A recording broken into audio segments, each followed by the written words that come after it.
ಸ್ನೇಹಿತರೆ, ನಿಮಗೂ ಕೆಲವೊಮ್ಮೆ ಅನ್ನಿಸಿರಬಹುದು, ದೇವರು ಎಲ್ಲರಿಗೂ ಎಲ್ಲವನ್ನೂ ಕೊಟ್ಟಿದ್ದಾನೆ, ನಮಗೆ ಮಾತ್ರ ಕಡಿಮೆ ಕೊಟ್ಟಿದ್ದಾನೆ ಎಂದು. ಹಾಗಿದ್ದರೆ ಈ ವಿಡಿಯೋ ನಿಮಗಾಗಿ. ಒಮ್ಮೆ ಒಂದು ಕಾಗೆ ಮರದ ಮೇಲೆ ಕುಳಿತುಕೊಂಡು ಅಳುತ್ತಾ ಇತ್ತು. ಆ ಮರದ ಕೆಳಗೆ ಒಬ್ಬರು ಸನ್ಯಾಸಿ ತಪಸ್ಸು ಮಾಡ್ತಾ ಇದ್ರು.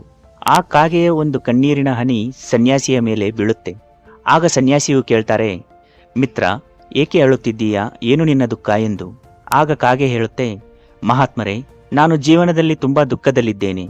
ಏಕೆಂದರೆ ನನ್ನ ಬಣ್ಣ ಕಪ್ಪು, ಹೀಗಾಗಿ ನನ್ನನ್ನು ಎಲ್ಲರೂ ಅಶುಭ ಎಂದು ಕರೆಯುತ್ತಾರೆ. ಇಂತಹ ಜೀವನ ಬಾಳುವುದಕ್ಕಿಂತ ಸಾಯುವುದೇ ಮೇಲು ಎಂದು. ಇದನ್ನು ಕೇಳಿ ಸನ್ಯಾಸಿಗೆ ಕಾಗೆಯ ಮೇಲೆ ಕರುಣೆ ಬರುತ್ತೆ. ಅವರು ಹೇಳ್ತಾರೆ, ನನ್ನ ಬಳಿ ಮಂತ್ರಶಕ್ತಿಗಳಿವೆ, ನಿನಗೇನಾದರೂ ಬೇಕಾದರೆ ಕೇಳು. ಅದಕ್ಕೆ ಕಾಗೆ ಸರಿ ಎಂದು ತನ್ನನ್ನು ಹಂಸ ಪಕ್ಷಿಯನ್ನಾಗಿ ಮಾಡಬೇಕೆಂದು ಕೇಳುತ್ತದೆ. ಆಗ ಸನ್ಯಾಸಿಯು ಹೇಳುತ್ತಾರೆ, ಸರಿ, ನಾನು ಮಾಡುತ್ತೇನೆ. ನೀನು ಮೊದಲು ಹೋಗಿ ಹಂಸ ಪಕ್ಷಿಯನ್ನು ಕೇಳಿಬಾ, ಅದು ತನ್ನ ಜೀವನದಿಂದ ಖುಷಿಯಾಗಿದೆಯಾ ಎಂದು. ನಾನು ನಿನಗೋಸ್ಕರ ಇಲ್ಲೇ ಕಾಯುತ್ತಾ ಇರುತ್ತೇನೆ. ನಂತರ ಕಾಗೆ ಹಾರುತ್ತಾ ಹಂಸ ಪಕ್ಷಿಯ ಬಳಿಗೆ ಹೋಗುತ್ತೆ. ಹಾಗೂ ಹಂಸನನ್ನು ಕೇಳುತ್ತೆ, ಗೆಳೆಯ, ನೀನು ನೋಡಲು ತುಂಬಾ ಸುಂದರವಾಗಿದ್ದೀಯಾ, ನಿನ್ನ ಬಣ್ಣ ಹಾಲಿನಂತೆ ಬೆಳ್ಳಗಿದೆ, ನೀನು ನಿನ್ನ ಜೀವನದಿಂದ ಖುಷಿಯಾಗಿದ್ದೀಯಾ ಅಲ್ವಾ. ಅದಕ್ಕೆ ಹಂಸ ಹೇಳುತ್ತೆ, ಇಲ್ಲ ಮಿತ್ರ, ನಾನು ಖುಷಿಯಾಗಿಲ್ಲ. ನನ್ನ ಬಳಿ ಕೇವಲ ಒಂದೇ ಒಂದು ಬಣ್ಣ ಮಾತ್ರ ಇದೆ. ನನ್ನ ಪ್ರಕಾರ ಗಿಳಿ ತನ್ನ ಜೀವನದಲ್ಲಿ ಅತ್ಯಂತ ಖುಷಿಯಾಗಿರುವ ಪಕ್ಷಿ ಎಂದೆನಿಸುತ್ತದೆ. ಏಕೆಂದರೆ ಅದರ ಬಳಿ ಎಲ್ಲ ಬಣ್ಣಗಳಿವೆ.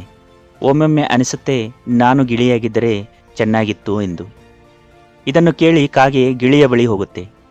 ಹಾಗೂ ಗಿಳಿಯನ್ನು ಕೇಳುತ್ತೆ, ಗಿಳಿರಾಮ, ನೀನು ನಿನ್ನ ಜೀವನದಲ್ಲಿ ತುಂಬಾ ಖುಷಿಯಾಗಿದ್ದೀಯಾ ಅಲ್ವಾ, ನಿನ್ನ ಬಳಿ ಪ್ರಕೃತಿಯ ಎಲ್ಲ ಬಣ್ಣಗಳಿವೆ, ಹೀಗಾಗಿ ನಿನ್ನನ್ನು ಜನರು ತುಂಬಾ ಇಷ್ಟಪಡುತ್ತಾರೆ.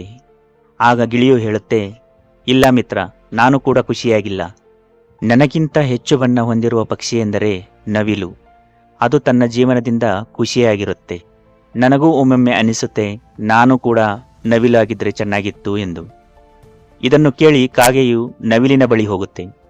ಹಾಗೂ ನವಿಲನ್ನು ಕುರಿತು ಕೇಳುತ್ತೆ, ಗೆಳೆಯ, ನೀನು ನಿನ್ನ ಜೀವನದಲ್ಲಿ ತುಂಬಾ ಖುಷಿಯಾಗಿದ್ದೀಯಾ ಅಲ್ವಾ.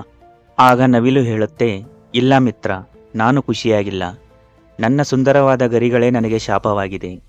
ಇದರಿಂದ ಜನರು ನನ್ನನ್ನು ಬೇಟೆಯಾಡುತ್ತಾರೆ, ಅಲ್ಲದೆ ನನ್ನನ್ನು ಮೃಗಾಲಯದಲ್ಲಿ ಕೂಡ ಕೂಡಿ ಹಾಕುತ್ತಾರೆ. ನನ್ನ ಪ್ರಕಾರ ಜೀವನದಲ್ಲಿ ತುಂಬಾ ಖುಷಿಯಾಗಿರುವ ಪಕ್ಷಿ ಎಂದರೆ ಕಾಗೆ. ಏಕೆಂದರೆ ಯಾರೂ ಅದನ್ನು ಬೇಟೆಯಾಡುವುದಿಲ್ಲ, ಮೃಗಾಲಯದಲ್ಲಿ ಕೂಡಿ ಹಾಕುವುದಿಲ್ಲ. ಅದು ತನ್ನ ಇಷ್ಟ ಬಂದಲ್ಲಿ ಹಾರಾಡಬಹುದು, ಆನಂದದಿಂದ ಜೀವಿಸಬಹುದು. ನನಗೆ ಒಮ್ಮೊಮ್ಮೆ ಅನಿಸುತ್ತೆ, ನಾನು ಕೂಡ ಕಾಗೆಯಾಗಿದ್ದರೆ ಚೆನ್ನಾಗಿತ್ತು ಎಂದು.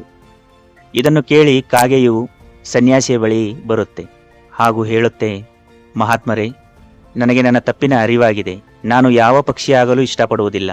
ಈಗ ನಾನು ಇರುವುದೇ ಸರಿಯಾಗಿದೆ. ನಾನು ಇನ್ನು ಮುಂದೆ ಖುಷಿಯಾಗಿರುತ್ತೇನೆ. ಸ್ನೇಹಿತರೆ, ಆ ಕಾಗೆಯ ಹಾಗೆ ನಾವು ಕೂಡ ನಮ್ಮನ್ನು ಬೇರೆಯವರೊಂದಿಗೆ ಹೋಲಿಕೆ ಮಾಡಿ ದುಃಖದಲ್ಲಿರುತ್ತೇವೆ.